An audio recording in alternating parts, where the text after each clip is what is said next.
Donald Trump can't hide anymore, not his health struggles, not the ongoing scandals surrounding him, and not his sinking approval ratings. And no matter how hard he tries to spin it, the reality is catching up fast. That's why today, as protests erupted across Washington, D.C., Trump was quickly moved out of the city.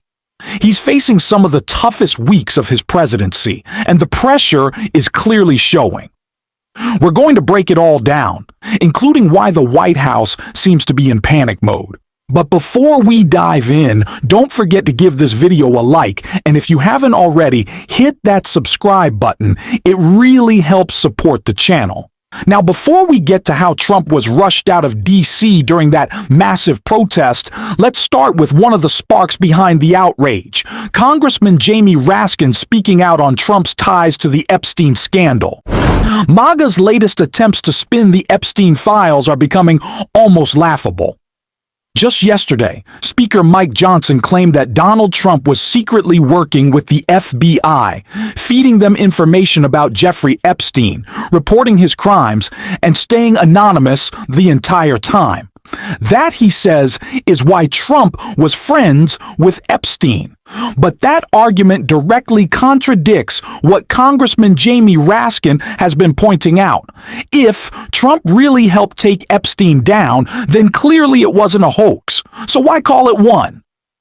The truth is, Johnson knows he can't pressure House Republicans into ignoring the discharge petition that would force the Epstein files into the public. He realizes those documents will eventually come out, so he's trying to create a preemptive excuse for Trump's name showing up in them. But this strategy isn't working.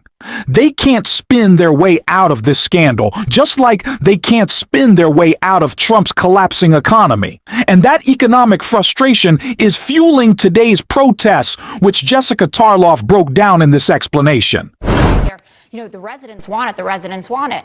There's on Kendall Reed, who's a gun violence mediator in South Side of Chicago. We need mental health resources, job opportunities to stop school closures. Send those people in. Don't send the military in. Donald Trump has been cutting budgets for mental health. And as far as the job opportunities, I'm sure you saw the jobs number this morning. A big disappointment, even Kevin Hassett admitted it. Only added 22,000 jobs in August, expected 75K. We had a downward revision for June to minus 13,000. Haven't had that since December. This is called a red herring. Literally, no, it's the Chiron talks about crime and you pivot to jobs.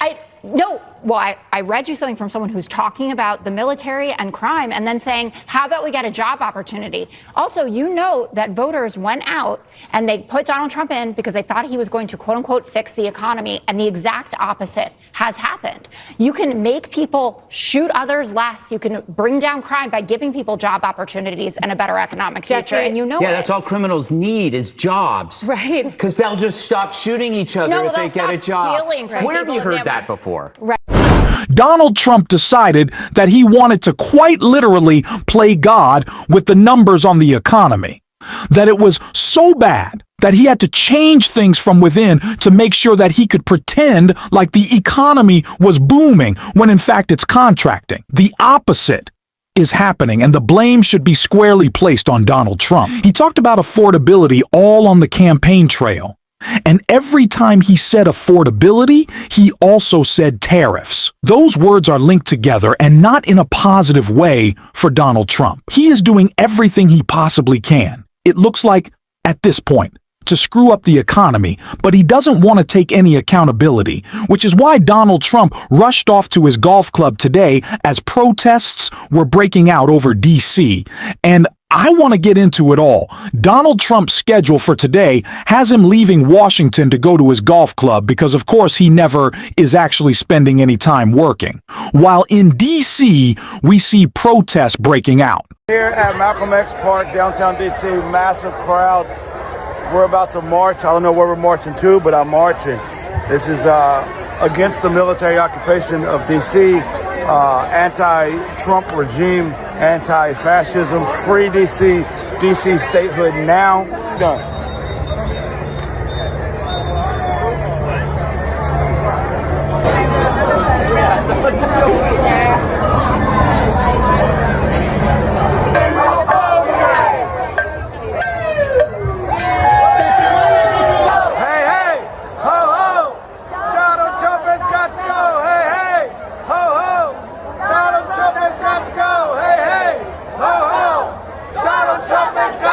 Just incredible scenes all across D.C. of people making it clear that this city will not be taken over by Donald Trump, and this is not going to be a successful first attempt to implement his authoritarian police state, which Donald Trump wants to take all across the country. He's made that clear on a Truth Social post this morning. He said that Chicago was about to find out why the Department of Defense is now renamed the Department of War. Donald Trump is saying that he's going to war with a blue city, saying that he loves the deportations that are going to come. Donald Trump wants to deploy the military. Donald Trump wants to build out a police state. Donald Trump wants to do all of this to cover for the fact that he is weak. Sure, it's a part of his larger authoritarian plan, but at least some element of this is the ego of it all. Donald Trump even said at the White House last night that after hearing for days on end, everyone thought he was dead, dying, out of his mind, that he wanted to put on some stunt that would make the press stop talking about it and make him look tough. It's the reason why they renamed the Department of Defense to the Department of War. And now Donald Trump is going after Chicago, but J.B. Pritzker is not going to let him. And he made that pretty clear right here. We need more Democrats speaking out the way Governor J.B. Pritzker has, calling out Donald Trump's empty attacks and exposing how his so-called crime policies don't actually solve problems. Trump isn't offering solutions, but Democrats are, and the results are there to prove it. That's the message that has to be repeated. Real outcomes are coming from Democratic policies, and we can't be afraid to talk about it. Too often, Democrats shy away from topics they think aren't their strongest, when in fact, those are the exact conversations we should be reshaping, especially when we're delivering success. Pritzker is doing that.